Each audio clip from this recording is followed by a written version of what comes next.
ನಾಡಗೀತೆಗೆ ಇವತ್ತು 100ರ ಸಂಭ್ರಮ. ಬಸವ ಜನ್ಮಭೂಮಿಯಲ್ಲಿ ವಿಜಯಪುರ ಜಿಲ್ಲೆಯಲ್ಲಿ ಶರಣು ಸಬರದವರು ಮತ್ತು ಎಲ್ಲ ಅವರ ಟೀಮ್ ಎಲ್ಲರೂ ಏನು ಸಂಘಟಕರಿದ್ದಾರೆ, ಎಲ್ಲ ಯುವ ಮಿತ್ರರು ಕೂಡಿ ಇವತ್ತು ಮೈಸೂರಿನಲ್ಲಿ ಆಗಿದೆ, ಇವತ್ತು ವಿಜಯಪುರ ಜಿಲ್ಲೆಯಲ್ಲಿ ಆಗ್ಬೇಕು ಅಂತ ಹೇಳಿ ಒಂದು ಪಣ ತೊಟ್ಟು ಇವತ್ತು ನಾಡ ಗೀತೆ ಬಗ್ಗೆ, ನಾಡಿನ ಬಗ್ಗೆ ಒಂದು ಪ್ರೀತಿ ವಿಶ್ವಾಸವನ್ನ ಹೊಂದಿ, ಅಭಿಮಾನವನ್ನು ಹೊಂದಿ ಇವತ್ತು ಇಂತ ಒಂದು ಬೃಹತ್ ಕಾರ್ಯಕ್ರಮವನ್ನು ಮಾಡಿದ್ದಾರೆ. ಅವರೆಲ್ಲರಿಗೂ ನಾನು ಹೃದಯಪೂರ್ವಕವಾಗಿ ಅಭಿನಂದನೆ ಸಲ್ಲಿಸ್ತೇನೆ. ನಾನು ಮಾಂತೇಶ್ ಬ್ರದರ್ ಹೇಳಿದ್ಮೇಲೆ ನಾನು ಇವತ್ತು ನಮ್ಮಲ್ಲಿ ಡಾಕ್ಟರ್ ಎಂ ಕಲಬುರ್ಗಿ ಅವರ 40 ಸಂಪುಟಗಳ ಒಂದು ಬಿಡುಗಡೆ ಇತ್ತು. ಬಾಲ್ಕಿ ಅಪ್ಪಗಳು ಎಲ್ಲರೂ ಕೂಡ ಬಂದಿದ್ರು. ನಾನು ಊರೇ ಮಾಡಿಲ್ಲ, ಇಷ್ಟೊಂದು ದೊಡ್ಡ ಕಾರ್ಯಕ್ರಮ ಇರ್ತದೆ ಅಂತ ಹೇಳಿ ನಾನು ಮಾಂತೇಶ್ ಅವ್ರಿಗೆ ಹೇಳಿದೆ, ನಾನು ಟೈರ್ಡ್ ಆಗಿನಪ್ಪ, ನಿನ್ನೆಂದು ಮುಂಜಾನೆ ನೈಡೆಕ್ ಮತ್ತ ಸಾಯಂಕಾಲ ಆತ್ರಿ ಮುರುಗೇಂದ್ರ ಅಪ್ಪಗಳ ಫಂಕ್ಷನು, ಇವತ್ತು ಮತ್ತೆ ಬೆಳಗ್ಗೆ ಬಿಟ್ಟು ಬಂದು ಈ ಕಾರ್ಯಕ್ರಮ ಬಿಟ್ರೆ ನಡೀತಿದ್ದೇನೆ ಅಂತಂದಿದೆ. ನಾನು ಬಿಟ್ರೆ ಬಹುಶಃ ತಪ್ಪಾಕಿತ್ತು ಅಂತ ನಾನು ಭಾವಿಸಿದ್ದೀನಿ. ನೋಡಿ, ಇವತ್ತು ಬಸವ ಜನ್ಮಭೂಮಿಯಲ್ಲಿ ತಾವೆಲ್ಲರೂ ಕೂಡ ಒಂದು ನೆನಪನ್ನು ಇಡಬೇಕು. ಇವತ್ತು ಯಾವ ರೀತಿ ಮೈಸೂರು ಕನ್ನಡಕ್ಕೆ ಸಹ ಒಂದು ಪ್ರೋತ್ಸಾಹವನ್ನು ಕೊಟ್ಟರು, ಬೆಳಕನ್ನು ಕೊಟ್ಟರು. ಇವತ್ತು ದೇವರಿಗೆ ಕನ್ನಡವನ್ನ ಕಲಿಸುವಂತವರು ಬಸವಾದಿ ಶರಣರು ಅಂತ ಹೇಳಿ ವಚನಗಳ ಮೂಲಕ ಆಡು ಭಾಷೆಯಲ್ಲಿ, ಯಾಕಂದ್ರೆ ಅವಾಗ ದೇವರಿಗೆ ಕನ್ನಡ ಬರ್ತಿರ್ಲಿಲ್ಲ, ಸಂಸ್ಕೃತದಲ್ಲಿ ಇವತ್ತು ಸಹ ಮಂತ್ರಗಳು ಮತ್ತು ಅರ್ಚನೆ ಎಲ್ಲಾನು ಕೂಡ ಆಗ್ತಾ ಇತ್ತು. ದೇವರಿಗೆ ಕನ್ನಡವನ್ನು ಕಲಿಸಿದ ನಮ್ಮ ಕಲಬುರ್ಗಿ ಹೇಳ್ತಾ ಇದ್ರು. ಡಾಕ್ಟರ್ ಇವತ್ತು ಎಂ ಎಂ ಕಲಬುರ್ಗಿ ಅವರು ಹೇಳುವಂತ ಅವರು ಒಂದು ಪುಸ್ತಕ ಬಿಡುಗಡೆ ಕಾರ್ಯಕ್ರಮ, ಅವರ ಒಂದು ಮಾತನ್ನ ಹೇಳ್ತಾರೆ, ದೇವರಿಗೆ ಕನ್ನಡ ಬರ್ತಾ ಇರಲಿಲ್ಲ, ದೇವರಿಗೆ ಕನ್ನಡವನ್ನು ಕಲಿಸಿದಂತವರು ಬಸವಾದಿ ಶರಣರು. ತಮ್ಮ ವಚನಗಳ ಮೂಲಕ ಆಡು ಭಾಷೆಯಲ್ಲಿ ಇವತ್ತು ಒಂದು ಸಾಮಾಜಿಕ ಕ್ರಾಂತಿಯನ್ನು ಮಾಡಿ ಇವತ್ತು ಬಸವ ಜನ್ಮಭೂಮಿಯಲ್ಲಿ ಇವತ್ತು ಕನ್ನಡ ನಾಡಿನ ರಾಷ್ಟ್ರಕವಿ ಕುವೆಂಪು ಅವರು ರಚಿಸಿದಂತ ಇವತ್ತು ಏನು ನಾಡಗೀತೆಗೆ 100ರ ಸಂಭ್ರಮವನ್ನು ಆಚರಣೆ ಮಾಡ್ತಾ ಇರುವಂತದ್ದು ಎಲ್ಲರಿಗೂ ಹೆಮ್ಮೆಯ ಸಂಗತಿ. ಇವತ್ತು ಜಯ ಭಾರತ ಜನನೀಯ ತನುಜಾತೆ, ಜಯ ಹೇ ಕರ್ನಾಟಕ ಮಾತೆ. ಇವತ್ತು ಕುವೆಂಪು ಅವರು ಈ ನಾಡಗೀತೆ ಬಹುಶಃ ನಮ್ಮ ಭಾರತ ದೇಶದ ಪರಂಪರೆ ಮತ್ತು ಬಸವಾದಿ ಶರಣರು ಹೇಳಿದಂಗೆ ಸರ್ವ ಜನಾಂಗದ ಶಾಂತಿಯ ತೋಟ. ಇದು ಸರ್ವ ಜನಾಂಗದ ಶಾಂತಿಯ ತೋಟ. ಇದನ್ನ ಇವತ್ತು ಸಹ ಕರ್ನಾಟಕದ ಏಕೀಕರಣ, ನಮ್ಗೆ ಗೊತ್ತಿದೆ, ಮೈಸೂರು ಜಿಲ್ಲೆ ಇವತ್ತು ಸಹ ರಾಜ್ಯ ಆಗಿದ್ದು ಮತ್ತು ಇವತ್ತು ಮದ್ರಾಸ್ ರಾಜ್ಯ, ಎಲ್ಲವನ್ನ ಕೂಡ ಕರ್ನಾಟಕ ಏಕೀಕರಣದಲ್ಲಿ ಇವತ್ತು ಸಹ ಬಹುಶಃ ಯಾರಾದರೂ ಕೂಡ ದೊಡ್ಡ ಪಾತ್ರವನ್ನು ವಹಿಸಿದ್ರು ಅಂದ್ರೆ ಅದು ಉತ್ತರ ಕರ್ನಾಟಕ, ವಿಶೇಷವಾಗಿ ಧಾರವಾಡದಲ್ಲಿ ಇವತ್ತು ನಮ್ಮೆಲ್ಲರ ಹಿರಿಯರು ಇವತ್ತು ಕರ್ನಾಟಕ ಏಕೀಕರಣ ಆಗಬೇಕು, ಮೈಸೂರು ಜಿಲ್ಲೆ ಆಯ್ತು. ತದನಂತರ ದಿವಂಗತ ದೇವರಾಜ ಅರಸು ಇದಕ್ಕೆ ಮರುನಾಮಕರಣ ಮಾಡಿ ಕರ್ನಾಟಕ ಅಂತ ಮಾಡಿರುವಂತದ್ದು. ಇಂಥ ಒಂದು ಕರ್ನಾಟಕ ರಾಜ್ಯ ಇವತ್ತು ಬಹಳ ಸೌಹಾರ್ದಯುತವಾದ ರಾಜ್ಯ, ಪ್ರಗತಿಕರವಾದಂತಹ ರಾಜ್ಯ. ಇವತ್ತು ಇಡೀ ವಿಶ್ವ ಇವತ್ತು ಸಹ ನಮ್ಮ ಕರ್ನಾಟಕ ರಾಜ್ಯ ಕಡೆ ನೋಡ್ತಾರೆ. ಯಾಕಂದ್ರೆ ಇಲ್ಲಿ ಕರ್ನಾಟಕ ರಾಜ್ಯದಲ್ಲಿರುವಂತ ಒಂದು ಬಸವಾದಿ ಶರಣರ, ದಾಸರ, ಇನ್ನಿತರ ಕಾಲ್ಪನಿಕ ಎಲ್ಲರೂ ಕೂಡ ಅಲ್ಲಮ್ಮ, ಬಸವಣ್ಣ, ಕನಕದಾಸ, ಮಧ್ವಾಚಾರ್ಯ ಹಲವು ಸಂತರು ಸಹ ಕನ್ನಡ ಭಾಷೆ ಸಂಸ್ಕೃತಿಗೆ ಕೊಡುಗೆ ನೀಡಿದ್ದಾರೆ. ಅದ್ರ ಜೊತೆಗೆ ಪರಮ ಪೂಜ್ಯ ಸಿದ್ದೇಶ್ವರ ಸ್ವಾಮೀಜಿಯವರು ನಮ್ಮ ನಡ್ಬಲ್ಲರ ಪಾಲಿನ ನಡೆದಾಡುವ ದೇವರು, ಜಗತ್ತಿನ ಒಬ್ಬ ಶ್ರೇಷ್ಠ ಸಂತ. ಇವತ್ತು ಬಹುಶಃ ತಾವೆಲ್ಲರೂ ಕೂಡ ತಮ್ಮ ಡಿಕ್ಷನರಿ ತೆಗಿತೀರಿ, ಡಿಕ್ಷನರಿಲಿ ಇವತ್ತು ಸಂತ ಅಂದ್ರೆ ಯಾರು ಅಂತ ಹೇಳಿ ನೋಡಿ ಅದ್ರ ಅರ್ಥ ಕೇಳ್ಕೊಬೇಕಂದ್ರೆ ಆ ಸಂತನ ಅರ್ಥ ಇವತ್ತು ಸಹ ಸಿದ್ದೇಶ್ವರ ಮಹಾಸ್ವಾಮೀಜಿಯವರು. ಸೈಂಟ್ ಅಂತ ಹೇಳಿದ್ರೆ ಅದು ಸಿದ್ದೇಶ್ವರ ಮಹಾಸ್ವಾಮೀಜಿ ಅವರ ನಡೆದಾಡುವಂತ ಈ ಭೂಮಿ ಇವತ್ತು ಎಲ್ಲರಿಗೂ ಕೂಡ ಬಸವಾದಿ ಶರಣರ ಹಾದಿಯಲ್ಲಿ ಇವತ್ತು ಎಲ್ಲ ದಾರ್ಶನಿಕರ, ಅವರು ಕೇವಲ ಲಿಂಗಾಯತ ಧರ್ಮ, ಬಸವ ಧರ್ಮ ಅಷ್ಟೇ ಅಲ್ಲ, ಎಲ್ಲ ದಾರ್ಶನಿಕರ ಕುರಿತು ವೇದ, ಉಪನಿಷತ್ ಎಲ್ಲದರ ಬಗ್ಗೆ ಸಹ ಮತ್ತು ವಿವಿಧ ಧರ್ಮಗಳ ಬಗ್ಗೆ ಸಹ ಸಿದ್ದೇಶ್ವರ ಮಹಾಸ್ವಾಮೀಜಿಯವರು ತಮ್ಮೆಲ್ಲರ ಪ್ರವಚನಗಳ ಮೂಲಕ ಇವತ್ತು ಜನರಿಗೆ ಇವತ್ತು ಸಹ ತಮ್ಮ ನುಡಿಮುತ್ತುಗಳನ್ನ ಅರ್ಪಿಸುವ ಮೂಲಕ ಒಂದು ದೊಡ್ಡ ಬದಲಾವಣೆ ಅಂತ ತರಲಿಕ್ಕೆ ಇವತ್ತು ಸಹ ಒಂದು ಕಾಣಿಕದಂತವ್ರು. ಇವತ್ತು ಈ ನಾಡಿನಲ್ಲಿ ಮತ್ತೊಮ್ಮೆ ಇವತ್ತು ನಮ್ಮ ನಾಡಗೀತೆ ಇವತ್ತು ಇದರಲ್ಲಿ ನಮ್ಮೆಲ್ಲರನ್ನು ಒಗ್ಗೂಡಿಸ್ತದೆ. ಈ ನಾಡಗೀತೆ ನಮ್ಮೆಲ್ಲರನ್ನು ಒಗ್ಗೂಡಿಸುವಂತಹದ್ದು. ಇವತ್ತು ಕನ್ನಡ ನಾಡು, ನುಡಿ, ಜಲ, ಭಾಷೆ ಪ್ರಶ್ನೆ ಬಂದಾಗ ಇವತ್ತು ಭಿನ್ನಾಭಿಪ್ರಾಯಗಳು, ರಾಜಕೀಯ ಭಿನ್ನಾಭಿಪ್ರಾಯಗಳು, ಜಾತಿ, ಧರ್ಮದ ಯಾವುದೂ ಕೂಡ ಬರೋದಿಲ್ಲ.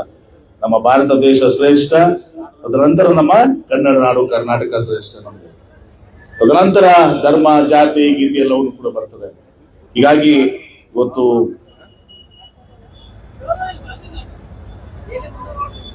ನಾನು ನೀರಾವರಿ ಸಚಿವನಾಗಿದ್ದಾಗ ಒಂದು ಸ್ಲಿಪ್ ಕೊಟ್ರಿ. ಇವತ್ತು ಕೃಷ್ಣ ಮತ್ತು ಕಾವೇರಿ ಎರಡು ಕಣ್ಗಳಿದ್ದಂಗೆ. ಕೃಷ್ಣ ಮತ್ತು ಕಾವೇರಿ ನಮ್ಮ ಎರಡು ಕಣ್ಣುಗಳಿದ್ದಂಗೆ. ಒಂದ್ ಕಡೆ ಹಳೆ ಮೈಸೂರಿನಲ್ಲಿ, ಇನ್ನೊಂದ್ ಕಡೆ ಉತ್ತರ ಕರ್ನಾಟಕ ನಮ್ಮ ಆಲಮಟ್ಟಿ ಅಣೆಕಟ್ಟು ಮೂಲಕ ಕೃಷ್ಣಾ ನದಿ ಏನಿದೆ. ಇವತ್ತು ಬಹುಶಃ ಎಲ್ಲರೂ ತಿಳಿದಿದ್ರು, ಒಂದ್ಸಲ ನಿಮ್ಮ ಸುಪ್ರೀಂ ಕೋರ್ಟ್ ನಲ್ಲಿ ಕಾವೇರಿ ನ್ಯಾಯಮಂಡಳಿ ನಡೆದಿತ್ತು. ಏನಪ್ಪ ಉತ್ತರ ಕರ್ನಾಟಕದವರು ಅವ್ರು ಹೇಗೆ ನಿಭಾಯಿಸ್ತಾರ ಕಾವೇರಿ, ದೊಡ್ಡ ವಿವಾದ. ಅಂತ ಸಂದರ್ಭದಲ್ಲಿ ಏನೋ ಒಂದು ಸ್ವಲ್ಪ ವ್ಯತ್ಯಾಸಗಳಾಗಿತ್ತು. ನಮ್ಮ ಫಾಲಿ ನಾರಿಮನ್ ಅವ್ರಿಗೆ ಸ್ವಲ್ಪ ಏನೇನೋ ನಮ್ಮವ್ರು ಯಾರು ಮಾತಾಡಿಬಿಟ್ಟಿದ್ರು. ಫಾಲಿ ನಾರಿಮನ್ ಅವರು ನಮ್ಮ ಫೈಲನ್ನು ವಾಪಸ್ ಕೊಟ್ಬಿಟ್ಟಿದ್ರು ನನಗೆ. ನಾನು ಹೋಗಿ ಅವ್ರನ್ನ ಮನವೊಲಿಸಿ ಕೋರ್ಟ್ ತಂದಮೇಲೆ ಇವತ್ತು ಕರ್ಕೊಂಡ್ ಬಂದು ಮನವೊಲಿಸಿ ಇವತ್ತು 192 TMC ತಮಿಳುನಾಡು ಬಿಡಬೇಕಾಗಿತ್ತು ನೀರನ್ನ.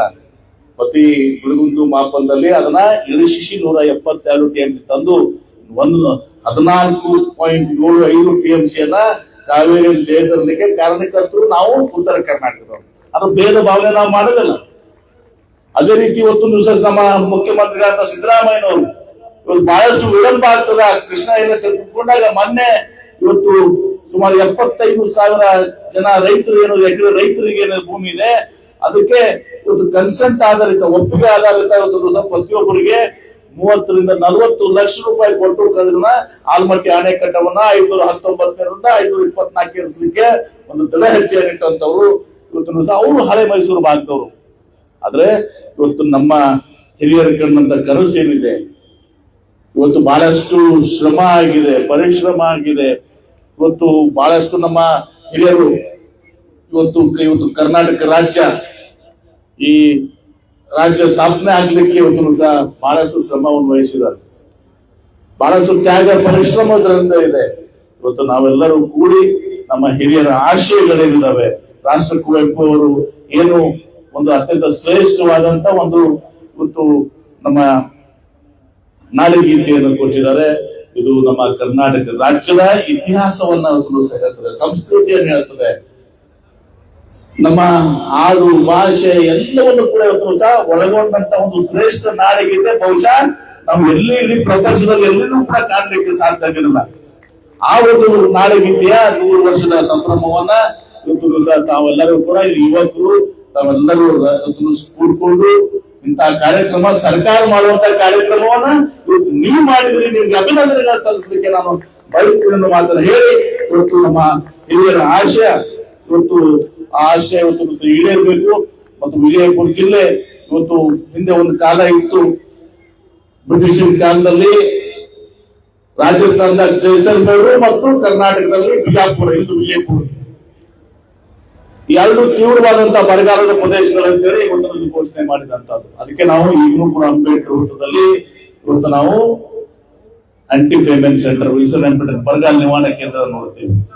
ಏನೋ ಒಂದು ಸಿದ್ದೇಶ್ವರ ಮಹಾಸ್ವಾಮೀಜಿಯವರ ಒಂದು ಆಶೀರ್ವಾದ, ನಿಮ್ಮೆಲ್ಲರ ಆಶೀರ್ವಾದದಿಂದ 2013 ರಿಂದ 2018 5 ವರ್ಷಗಳ ಕಾಲ ಸಿದ್ದರಾಮಯ್ಯ ಅವರ ನೇತೃತ್ವದಲ್ಲಿ ನಾನು ನೀರಾವರಿ ಸಚಿವನಾಗಿ ಒಂದು ದೊಡ್ಡ ಬದಲಾವಣೆಯನ್ನು ತಂದು ಬರಗಾಲದ ನಾಡು ಇವತ್ತು ದಿವಸ ಹಸಿರು ನಾಡಾಗಿ ಪರಿವರ್ತನೆ ಆಗ್ತದೆ. ಅಂತರ್ಜಲ ಹೆಚ್ಚಾಗಿದೆ, ಅದು ಮಾಡಬೇಕಾಗಿದ್ದು ಇನ್ನೂ ಬಹಳಷ್ಟು ಇದೆ.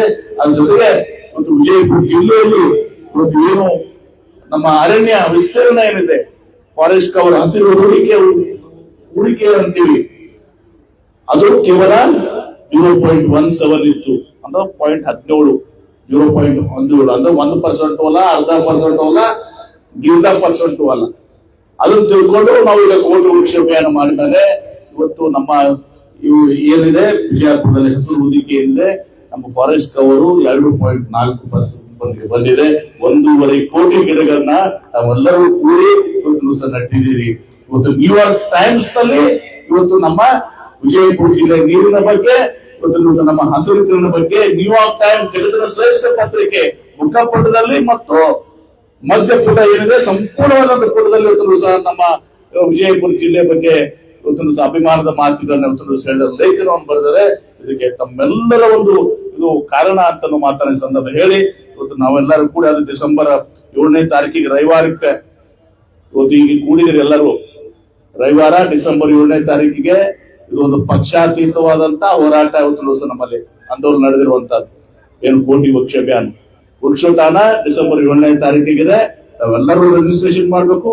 ಪರಿಸರದ ಕೊಡುಗೆ ಇವತ್ತು ವಿಜಯಪುರ ಜಿಲ್ಲೆಗೆ ಸಿದ್ದೇಶ್ವರ ಮಹಾಸ್ವಾಮೀಜಿಯವರು ತಮ್ಮ ಅಂತಿಮ ಒಂದು ಬಿಲ್ ನಲ್ಲಿ ಮೃತ್ಯು ಪತ್ರದಲ್ಲಿ ಏನ್ ಹೇಳಿದ್ರು, ಅವರು ಲಿಂಗಾಯತರಾಗಿ ಇವತ್ತು ನನಗೆ ನಾವು ಸಂಸ್ಕೃತಿಯಲ್ಲಿ ನಾವು ಮಣ್ಣು ಮಾಡ್ತೀವಿ, ಆದ್ರೆ ಅವ್ರು ಹೇಳಿದ್ರು ನಾನು ನಿಸರ್ಗದಿಂದ ಬಂದಿದ್ದೀನಿ, ನನಗೆ ಚಿತಾಭಸ್ಮ ಮಾಡ್ಬೇಕು ಅಂತೇಳಿ. ಅಂದ್ರೆ ನನ್ಗೆ ಎಲ್ಲಿ ಸಿದ್ದೇಶ್ವರ ಸ್ವಾಮೀಜಿ ಅವ್ರನ್ನ ಎಲ್ಲಿ ಕಾಣ್ತೀವಿ, ನಾವೀಗ ನಿಸರ್ಗದಲ್ಲಿ ಕಾಣ್ತೀವಿ, ಪ್ರಕೃತಿಯಲ್ಲಿ ಕಾಣ್ತೀವಿ. ಅದಕ್ಕೆ ಅವರ ಹೆಸರ ಮೇಲೆ ಒಂದು ಮಮದಾಪುರದಲ್ಲಿ ಒಂದು ದೊಡ್ಡದಾದ 1600 ಎಕರೆ ಅರಣ್ಯವನ್ನ ಮಾಡ್ತಾ ಇದ್ವಿ. ಇವತ್ತು ಅಗಸ್ತಾ ಫೌಂಡೇಶನ್ ಜೊತೆಗೆ ಒಂದು ಸೈನ್ಸ್ ಸೆಂಟರ್, ನೇಚರ್ ಸೆಂಟರ್ ಮತ್ತು ಒಂದು ಆಧ್ಯಾತ್ಮಿಕ ಕೇಂದ್ರವನ್ನ ಕೂಡ ಇವತ್ತು ಮಾಡುವಂತಹದ್ದನ್ನ CSR ಅಡಿಯಲ್ಲಿ ಇವತ್ತು ಸಹ ಆ ಕೆಲಸವನ್ನು ಕೂಡ ಮಾಡ್ತಾ ಇದೀವಿ. ಅದಕ್ಕೆ ವೃಕ್ಷಾಂತರದಲ್ಲಿ ತಾವು ಭಾಗಿಯಾಗಬೇಕು ಹೆಚ್ಚಿನ ಸಂಖ್ಯೆಯಲ್ಲಿ. ಅದ್ರ ಜೊತೆಗೆ ನೀರಾವರಿ ಕ್ರಾಂತಿ ಆದ್ಮೇಲೆ ಮೊನ್ನೆ ನಮ್ಮ ಅಕ್ಷಯ್ ಪಾತ್ರ ಪ್ರಶಾಂತ್ ಪ್ರಕಾಶ್ ಅವ್ರನ್ನ ಕರ್ಕೊಂಡು ಇವತ್ತು ನಾವು ಇಲ್ಲಿ ಕ್ಷೀರ ಕ್ರಾಂತಿನೂ ಆಗ್ಬೇಕು. ಯಾಕೆ ನಮ್ಮ ಪದೇ ಪದೇ ನಾವು ಮಾತನ್ನು ಹೇಳ್ತಿರ್ತೀವಿ. ಹಂಗ ಶರದ್ ಪವಾರ್ ಅವ್ರ ಪಕ್ಕದಾಗ ಬಾರಾಮತಿ ನೋಡ್ತೀರಿ ನೀವು, ಬಾರಾಮತಿದಲ್ಲಿ ನೀರಾವರಿ ಆಗಿದೆ, ಇನ್ನೊಂದ್ ಕಡೆ ಇಂಡಸ್ಟ್ರೀಸ್ ಇದಾವ್, ಇವತ್ತು ಡೈರೀಸ್ ಇದಾವ್, ಕ್ಷೀರ ಕ್ರಾಂತಿ ಆಗಿದೆ, ಅದ್ರ ಜೊತೆಗೆ ಫುಡ್ ಪ್ರೊಸೆಸಿಂಗ್ ಆಗಿದಾವೆ. ಈ 4 ಆದ್ರೆ ಇವತ್ತು ದಿವಸ ಭಾರತ ದೇಶದಲ್ಲಿ ಈ ಮುಂದೊಂದು ದಿವಸ ಒಬ್ಬರಿಂದ ಆಗೋದಿಲ್ಲ. ಎಲ್ಲರೂ ಕೂಡಿ ನಮ್ಮ ಮುಂದಿನ ಪೀಳಿಗೆ ಎಲ್ಲರೂ ಕೂಡಿ ಮಾಡಿದಾಗ ಭಾರತ ದೇಶದಲ್ಲಿ ಅತ್ಯಂತ ಶ್ರೀಮಂತ ಜಿಲ್ಲೆ ವಿಜಯಪುರ ಜಿಲ್ಲೆ ಆಗ್ತದೆ. ಯಾಕಂದ್ರೆ ನಮ್ಮ ಕೃಷ್ಣ ನ್ಯಾಯಾಧಿಕರಣ ಏನಾಯ್ತು, ಆಲ್ಮಟ್ಟಿ ಅಣೆಕಟ್ಟು ಆಯ್ತು, 2 ಲಕ್ಷ ಎಕರೆ ಭೂಮಿ ಕಳ್ಕೊಂಡ್ವಿ.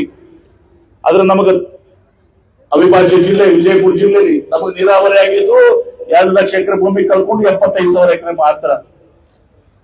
2ನೇ ತೀರ್ಪಿನಲ್ಲಿ ಏನು 2010 ತೀರ್ಪು ಬಂತು, 13ರ ಗಂಟೆ ಬಂತು. ಅವಾಗ ನಮಗೆ ವಿಜಯಪುರ ಜಿಲ್ಲೆಗೆ DSP ಸಾಹೇಬ್ 85 TMC ಮತ್ ನಾ ನೀರಾವರಿ ಆದ್ಮೇಲೆ ಮಂತ್ರಿ ಅಂತ ಸ್ವಲ್ಪ ಸ್ವಾರ್ಥ ಇರ್ತದೆ. ಅದಕ್ಕೆ ಕೂಡಿಸಿ ಒಂದು 100 TMC ಬಹುಶಃ ಭಾರತ ದೇಶದ ಯಾವ ಜಿಲ್ಲೆಯಲ್ಲೂ ಕೂಡ ಒಂದು 100 TMC ಅಷ್ಟು ನೀರು ಸಾಗಿಲ್ಲ. ಅದನ್ನು ಕೂಡ ಮುಂದಿನ ನಿರ್ಮಾಣಗಳು ಮಾಡುವ ಮೂಲಕ ವಿಜಯಪುರ ಜಿಲ್ಲೆ ಇವತ್ತು ಬಸವ ಜನ್ಮಭೂಮಿ, ಇವತ್ತು ಶರಣರ ಭೂಮಿ, ಇದು ಇಲ್ಲಿ ಬಸವಣ್ಣವರು ಹುಟ್ಟಿದಂತ ಭೂಮಿಯಲ್ಲಿ ಸಹ ಶ್ರೇಷ್ಠವಾದಂತಹ ಜಿಲ್ಲೆ ಆಗ್ತದೆ ಅನ್ನೋ ಮಾತನ್ನ ಹೇಳಿ ಇವತ್ತು ತಾವೆಲ್ಲರೂ ಸರ್ಕಾರ ಮಾಡುವಂತ ಕೆಲಸವನ್ನು ಮತ್ತೊಮ್ಮೆ ಹೇಳ್ತೀವಿ. ಇವತ್ತು ಯುವಕರು ಎಲ್ಲರೂ ಕೂಡ ಸಬರಾಜ್ ಟೀಮ್ ಎಲ್ಲರೂ ಮಾಡಿದಿರಿ.